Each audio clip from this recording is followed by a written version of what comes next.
Irmãos, caminhando no nosso cronograma de, de mensagens, acerca do livro de Marcos, vamos abrir nossas Bíblias no Evangelho de Marcos, capítulo 11.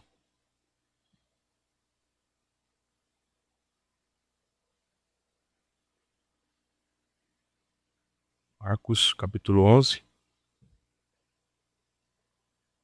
Peço que os irmãos se atentem na minha leitura.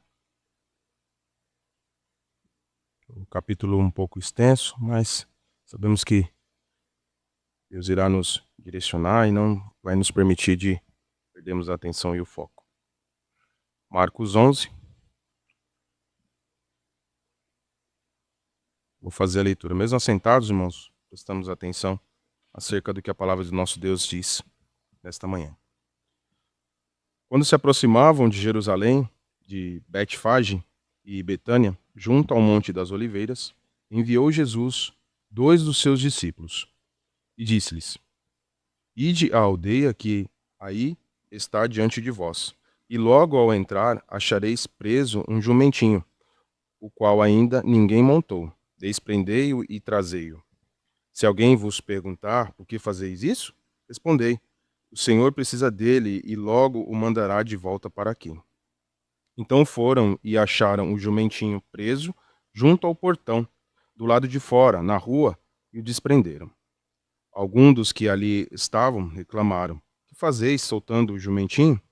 Eles, porém, responderam, conforme as instruções de Jesus. Então os deixaram ir. Levaram o jumentinho sobre o qual puseram as suas vestes, e Jesus o montou. E muitos estendiam as suas vestes no caminho, e outros ramos que haviam cortado dos campos. Tanto os que iam diante dele, como os que vinham depois, clamavam: Hosana, bendito o que vem em nome do Senhor. Bendito o reino que vem, o reino de Davi, nosso pai. Hosana nas maiores alturas. E quando entrou em Jerusalém, no templo, tendo observado tudo como fosse já tarde, saiu para Betânia e com os 12. No dia seguinte, quando saíram de Betânia, teve fome. E vendo de longe uma figueira de folhas, foi ver se nela, porventura, acharia alguma coisa. Aproximando-se dela, nada achou, senão folhas, porque não era tempo de figos. Então lhe disse Jesus: Nunca, jamais, coma alguém fruto de ti. E seus discípulos ouviram isto. E foram para Jerusalém, entrando ele no templo, passou a expulsar os que ali vendiam e compravam, derribou as mesas dos cambistas e as cadeiras dos que vendiam pombas. Não permitia que alguém conduzisse qualquer utensílio pelo templo. Também os ensinava e dizia: Não está escrito: a minha casa será chamada de casa de oração para todas as nações? Vós, porém, a tendes transformado em covil de salteadores. E os principais sacerdotes e escribas ouviam estas coisas e procuravam um modo dele tirar a vida, pois o temiam, porque toda a multidão se maravilhava de sua doutrina. Em vindo à tarde, saíram da cidade. E passando eles pela manhã, viram que a figueira secara desde a raiz. Então Pedro, lembrando-se, falou: Mestre, eis que a figueira que amaldiçoaste secou. Ao que Jesus lhes disse: Tende fé em Deus, porque em verdade vos afirmo que, se alguém disser a este monte: Ergue-te e lança-te no mar, e não duvidar no seu coração, mas crer que se fará o que diz, assim será com ele. Por isso vos digo que tudo quanto em oração pedirdes, crede que recebestes, e será assim convosco. E quando estiverdes orando, se tendes alguma coisa contra alguém, perdoai, para que o vosso Pai Celestial vos perdoe as vossas ofensas. Mas, se não perdoardes também, vosso Pai Celestial não vos perdoará as vossas ofensas. Então, regressaram-se para Jerusalém, e andando pelo templo, vieram ao seu encontro os principais sacerdotes, os escribas e os anciãos. E lhe perguntaram: Com que autoridade fazes essas coisas? Ou quem te deu tal autoridade para fazeres? Jesus lhe respondeu: Eu vos farei uma pergunta. Respondei-me e eu vos direi com que autoridade faço essas coisas. O batismo de João era do céu ou dos homens? Respondei. E eles discorriam entre si. Se dissermos do céu, dirá: então por que não acreditaste nele? Se forem, se porém dissermos dos homens, é de temer o povo, porque todos consideravam a João como profeta. Então responderam a Jesus: não sabemos. E Jesus, por sua vez, lhes disse: nem eu tampouco vos digo com que autoridade faço estas coisas. Fazer mais uma oração ao nosso Deus, para que Ele nos direcione e assim fale aos nossos corações acerca de tantas verdades que temos nesse capítulo. Santíssimo Deus e Pai, obrigado, Senhor, por mais esse dia, por mais essa oportunidade de ouvir a Tua palavra, Senhor. Deus, que a despeito de qualquer distração, de qualquer problema, ó Pai, de fala desse que vos fala, o Senhor possa, assim, corrigir, ó Pai, e poder dizer aquilo que o Senhor quer dizer ao Teu povo, Senhor. Meu Deus, tire tudo aquilo que atrapalhe, e assim, ó Pai, que nossos corações sejam inclinados a ouvir aqueles ensinamentos que o Senhor tem para nós nesta manhã, Senhor. Em nome de Jesus que nós oramos. Amém. Irmãos, esse capítulo 11, ele tem como título a entrada triunfal. Eu tentei achar alguns sinônimos, né, para a gente poder trazer mais para perto de nós, mas não tem como não dizer que a chegada do nosso Cristo naquela cidade, ali para as preparações da Páscoa, teria que ser triunfal.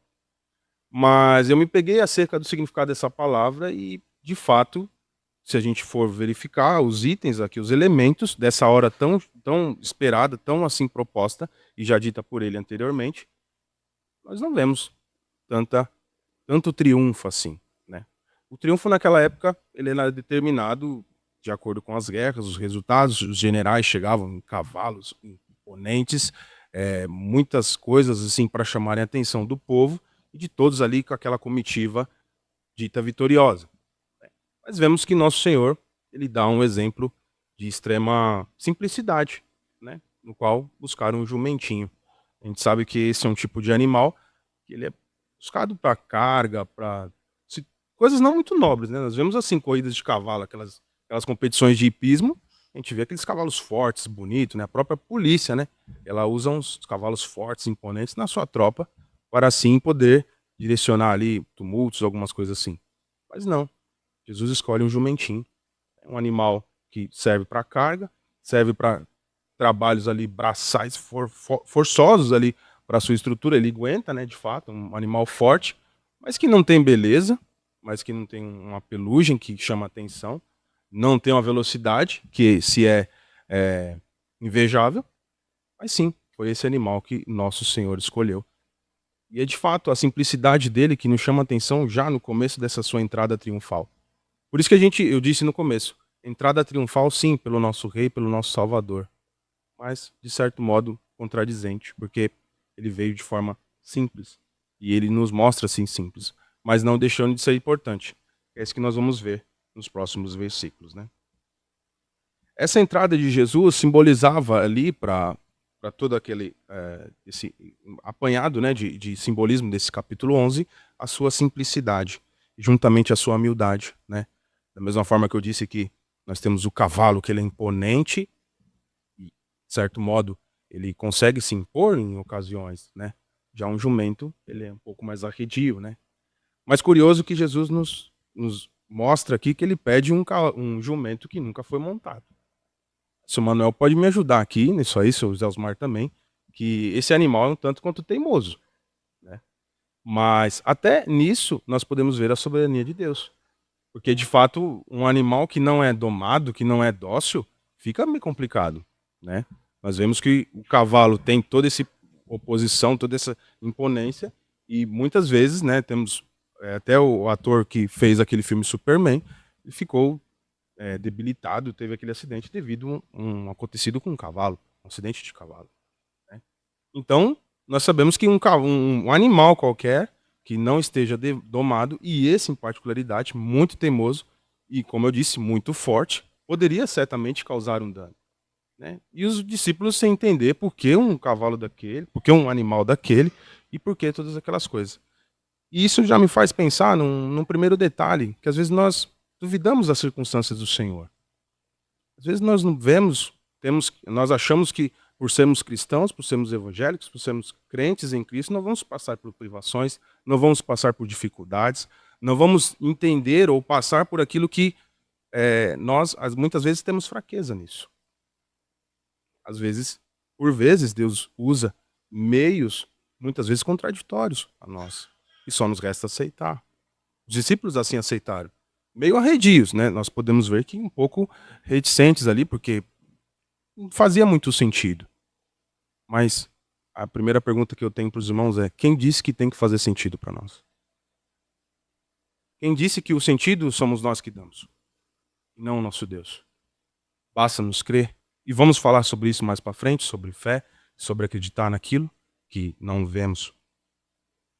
Um fato curioso também, que nos mostra no versículo, a partir do versículo 12, é a figueira sem fruto. O simbolismo que traz muito significado na questão de que Israel vivia naquele momento. A figueira secas evidencia como Israel vivia naquela época. Né? Um Israel em que tinha muitos rituais, mas não tinha comunhão com Deus. Tinham inúmeros sacerdotes, mas não homens de Deus. Temos alguma semelhança hoje, nos tempos atuais? Temos inúmeros pastores, inúmeros pregadores, verdadeiros popstars de púlpito, mas e como anda o povo de Deus? Como anda o rebanho do Senhor, se assim podemos dizer? Temos cuidado? E tirando um pouco a responsabilidade dos pastores, né, dos seminaristas também, estamos cuidando um dos outros? Estamos cuidando para acolher os irmãos que nós vemos que estamos indo para outros caminhos? Também vamos ver mais para frente acerca disso. Que uma oração sem perdão e sem fé não faz sentido. Quantas vezes nós temos o nosso coração endurecido e muitas vezes nós, assim como uma figueira, né, acredito que pelo texto foi algo que chamou a atenção de Jesus. Ele não ia chamar à toa. E muitas coisas têm chamado a nossa atenção aí fora. Mas aí que tá. O que a gente tem feito com isso? Provavelmente a gente tem deixado de focar no evangelho, deixado de estudar às vezes para perder uma meia hora de rede social em vez de meia hora de uma leitura da palavra, de um estudo em família, de algo do tipo assim. A oferta de árvores que não estão dando fruto aí fora é grande. Mas aí que tá. Estamos nos dedicando mais a essas árvores que os frutos são extremamente penosos. Quando as tem, que nós vemos que os frutos não produzem, né, aquilo que Deus nos quer. O que a gente tem feito com isso? A gente tem conseguido, né, discernir que frutos são esses, essas árvores que tem tido aí fora. Muitas vezes bonitas, muitas vezes chamando a atenção e nos desvirtuando da palavra que é o principal. Da mesma forma que essa figueira, né, chamou a atenção de Jesus, assim também aparecem alguns verdadeiros cristãos. Pessoas que falam bonito, pessoas que agem com uma certa autoridade, mas que vivem só de aparência.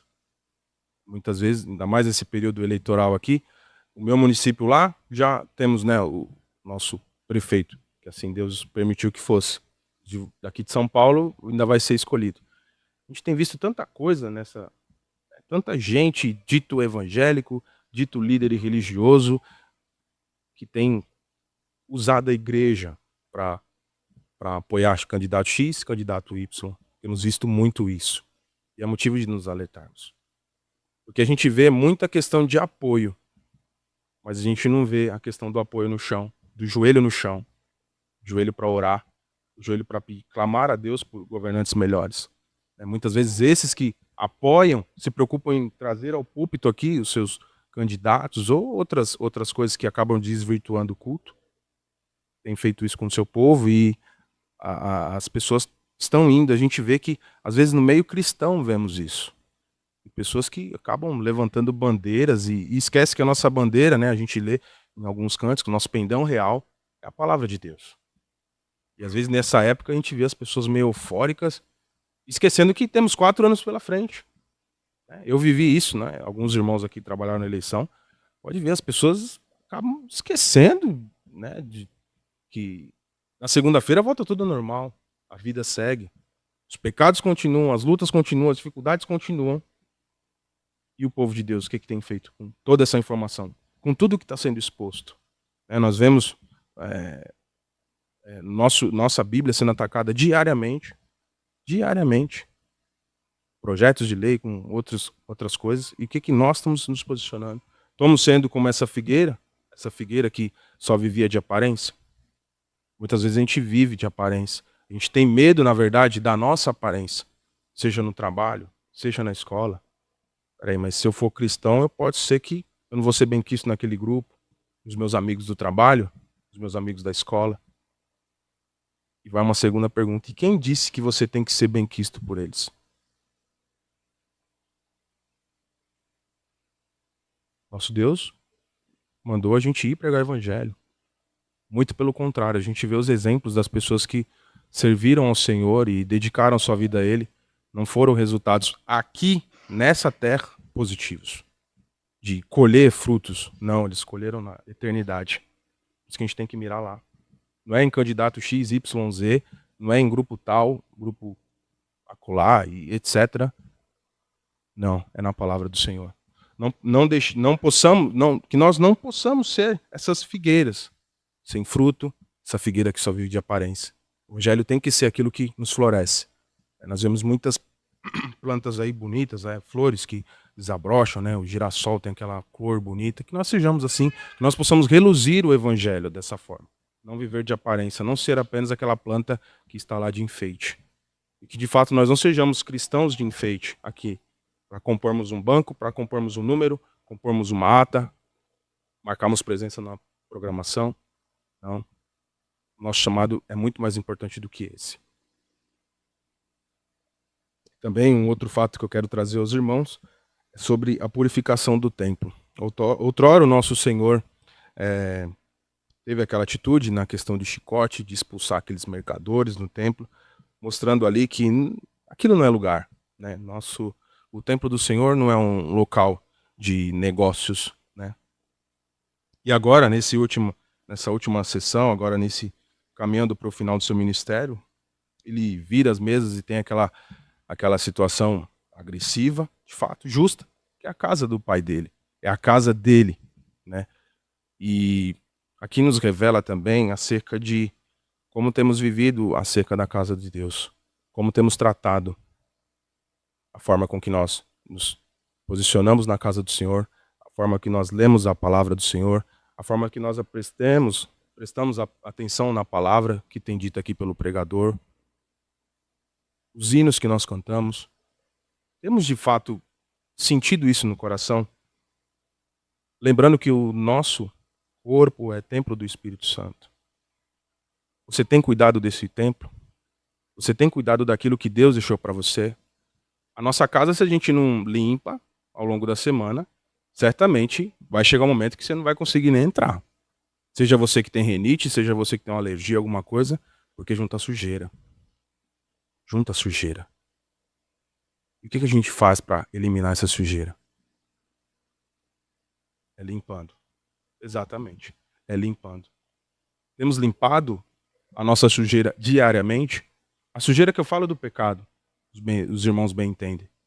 Temos limpado, temos nos esforçado para tornar alvo mais que a neve, que é o que a gente canta aqui. E aí vai mais uma pergunta, mais uma indagação. O que temos feito para limpar o nosso templo? Da mesma forma que Jesus teve aquela situação, ele não pediu licença, ele não falou, por favor. Não, ele os expulsou. Que é assim que a nossa palavra diz. No versículo 15 ao 19, ele expulsou aquelas pessoas. E devemos expulsar o pecado, não negociar com ele. Porque sabemos que ele chama atenção. Porque sabemos que ele, muitas vezes, prazeroso. Porque senão a gente não pecava.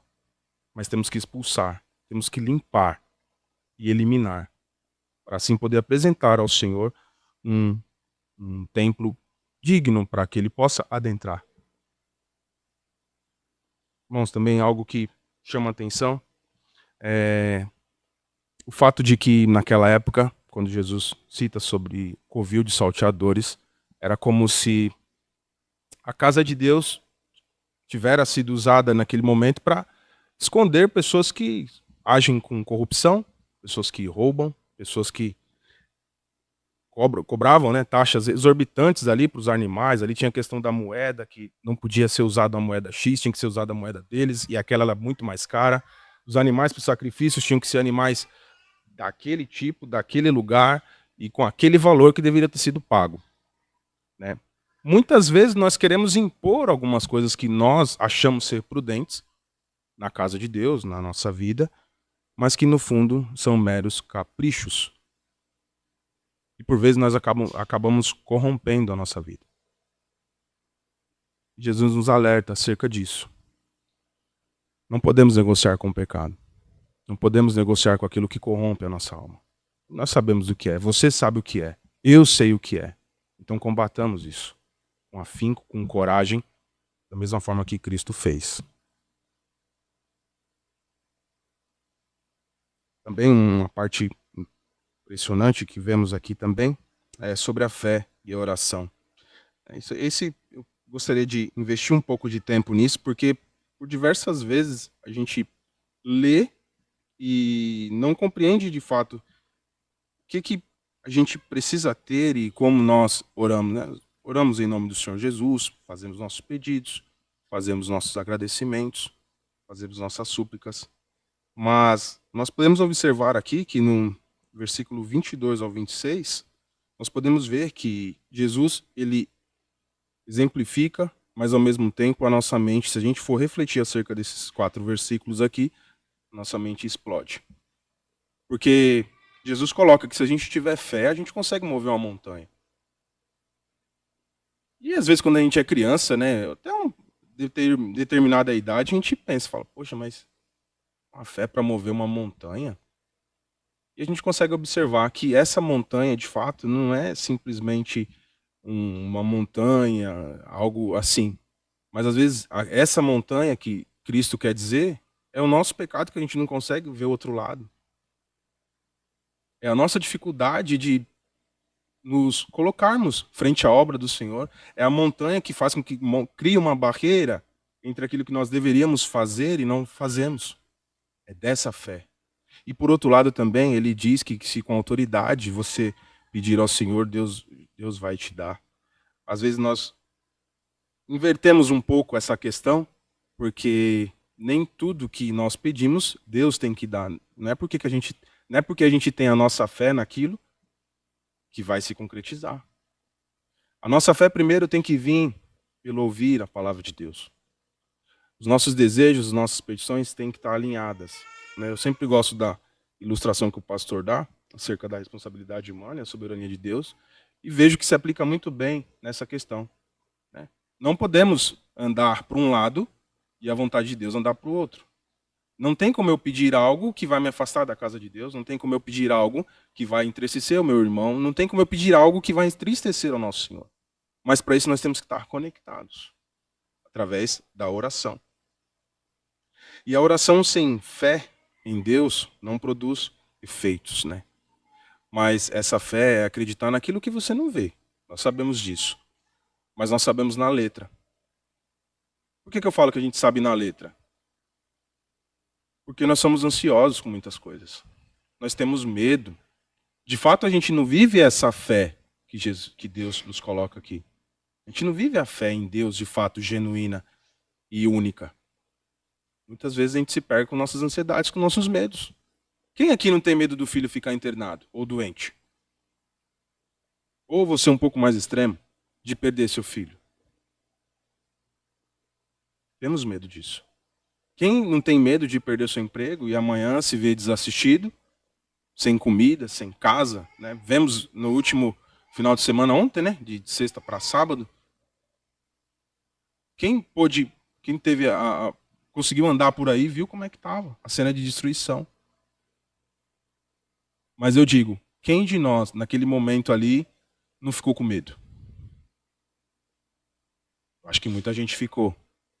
Mesmo nós que né, estamos bem, né, nossa igreja está bem, mas muita gente teve medo. Eu tive medo de onde eu estava. Então esse medo de muitas coisas a gente esquece. Quem é o Deus que segue, que rege tudo isso? Que rege o planeta, rege a natureza, rege todas as coisas, rege a nossa vida.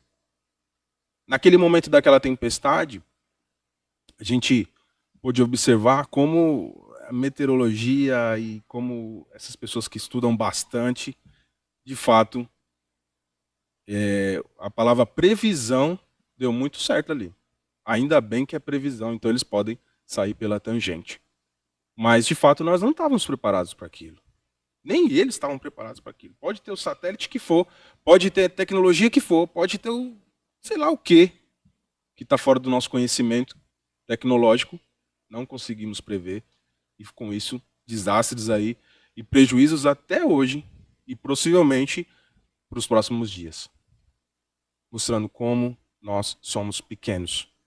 Mas ao oposto de nós, a nossa fé precisa ser grande. Nossa fé precisa ser maior do que nós mesmos. De acreditar que tudo vai passar e de que toda tempestade, assim como hoje, vem o sol pela manhã. É nessa confiança que nós temos que ter. Um fato também curioso é que Jesus toca na questão do perdão, né? Dizendo que, no versículo 25, se a gente tem alguma coisa contra alguém, nós devemos perdoar, que assim nosso Pai vai nos perdoar. Muitas vezes nós queremos o perdão do Senhor das nossas faltas, queremos o perdão sobre aquilo que a gente fez, do que a gente deixou de fazer também, mas esquecemos do irmão que a gente precisa perdoar. Precisamos esquecemos daquela falha que machuca nosso coração de lembrar. Às vezes a cicatriz dói mais do que o machucado. Eu digo isso pelo pecado. Às vezes aquela marca que ficou, do jeito que a Gisele falou comigo de manhã, machuca mais do que um ato que ela faz de serviço em casa, um ato amoroso. Porque o perdão não foi genuíno. Esse é um exemplo. E como que a gente quer, e como a gente pede, a gente clama que o nosso Senhor perdoe, se a gente não tem coragem de perdoar? Coragem não, vontade. Porque quando a gente quer, a gente faz. A gente precisa trabalhar, a gente acorda cedo e vai. A gente precisa comer, a gente não vai passar fome. Ou você vai comprar alguma coisa para comer, ou você vai fazer na sua casa. De fome você não fica. Você está com sede, você levanta e pega um copo de água. E por que para perdoar é tão difícil? Por que se eu falei uma palavra ríspida para Maria, é tão difícil dela me perdoar? Por que será? Nosso coração está endurecido? Será que é isso? Nosso perdão é seletivo? Aí eu volto um pouco. Se nosso Deus também fosse seletivo, como é, né, de fato, mas eu digo na questão de perdoar alguns do seu povo e outros não, por mero capricho, por mero sentimento. Já pensamos nisso? Você já pensou nisso antes de pedir perdão a Deus das suas falhas? Quanto você tem falhado com o seu irmão? Porque Jesus é bem claro no versículo 26. Mas se não perdoardes também, vosso Pai não vos perdoará as vossas ofensas. Esse o versículo 26 já é autoexplicativo. Que nós possamos quebrar esse coração e evitar de não sermos reconciliados com Deus e viver uma vida e deixar de viver uma vida em santidade com nossos irmãos. Não, também nós possamos deixar de amar a Deus e odiar nossos irmãos. Não cabe no mesmo pote amar a Deus e odiar os irmãos. Defeitos todos nós temos. Fraquezas? Muitas. Mas nós sabemos que juntos somos mais fortes, né? E o último ponto nessa questão de oração é que não há vitória na oração sem o exercício do perdão. Algo que temos que ter em nosso coração quando vamos pedir perdão às nossas orações, né? Muito fácil a gente pedir que o Senhor perdoe nossos pecados. A gente já ora de forma abrangente porque se a gente for lembrar de tudo, a lista vai ser grande. Mas que nós sejamos simples, humildes e sinceros no nosso coração, de que o perdão tem que ser genuíno. O perdão tem que ser de coração, não um perdão superficial. Porque a gente viu no versículo 26 que nosso Pai também não vai nos perdoar. Caminhando para o encerramento, um questionamento interessante que os escribas fazem aqui, os sacerdotes, né, aqueles maiorais da lei, acerca do poderio de Jesus. Em vez de, nós podemos ver aqui que em vez deles se arrependerem por vendo aquilo tudo que Jesus fez, que sabemos que o ministério dele aqui já vai para a sua parte final, vamos dizer assim, a sua sessão final. Ali, a trama de morte já estava acontecendo já faz tempo, né? E não era à toa que surgiam essas indagações, né?